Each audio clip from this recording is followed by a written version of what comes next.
Hello everyone. Today I'm going to go ahead and show you how to name binary molecules. Now, as we're looking at this, molecules are going to be compounds that contain two different elements and they're going to be covalently bonded. So covalent bonds, remember, are the sharing of electrons.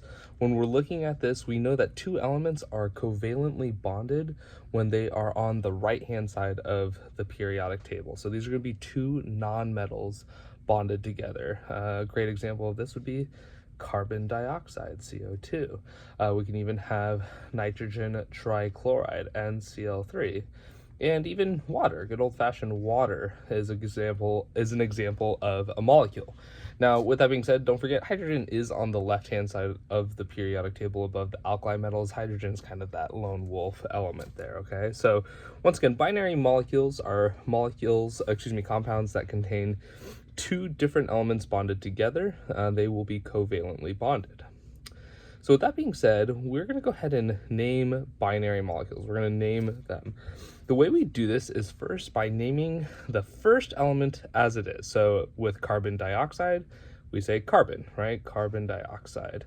If there is more than one, we're going to use a prefix. So I wrote down the 10 prefixes you should know below here, okay? So here's the 10 prefixes you should know: mono, di, tri, tetra, penta, hexa, hepta, octa, nona, and deca. For this, we're going to go ahead and name the second element using the IDE ending. So instead of oxygen, we say oxide. And we're always going to use a prefix. So that's once again why this is carbon dioxide. Carbon dioxide. All right, let's go ahead and check out a couple here. So the first one I want to go ahead and look at is going to be FCl. This is a diatomic molecule because there's just two atoms here, but they are different, and it's still going to be a binary molecule. So we're going to name that first element as is, which is fluorine. We're going to name the second element with the IDE ending, right? So that's going to be chloride, but we're always going to use a prefix. So it's going to be monochloride. Monochloride. All right, let's go ahead and try another one here. Why don't we go ahead and do SeBr2. SeBr2. So we name the first element as is, selenium. And then the second element with the IDE ending, right? So that's bromide, but there's two of them, so it's going to be dibromide.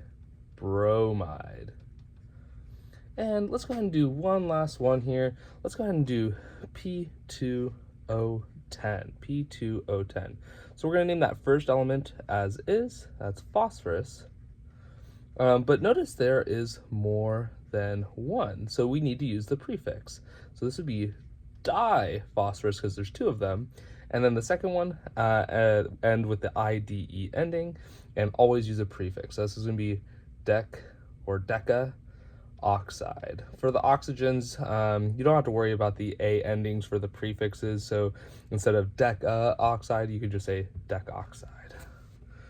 Now, a couple other things that I want to point out when we're naming binary molecules is that when we're looking at the elements in them, the elements are not charged. So you might have talked about this in your chemistry classes where the elements in certain columns have charges.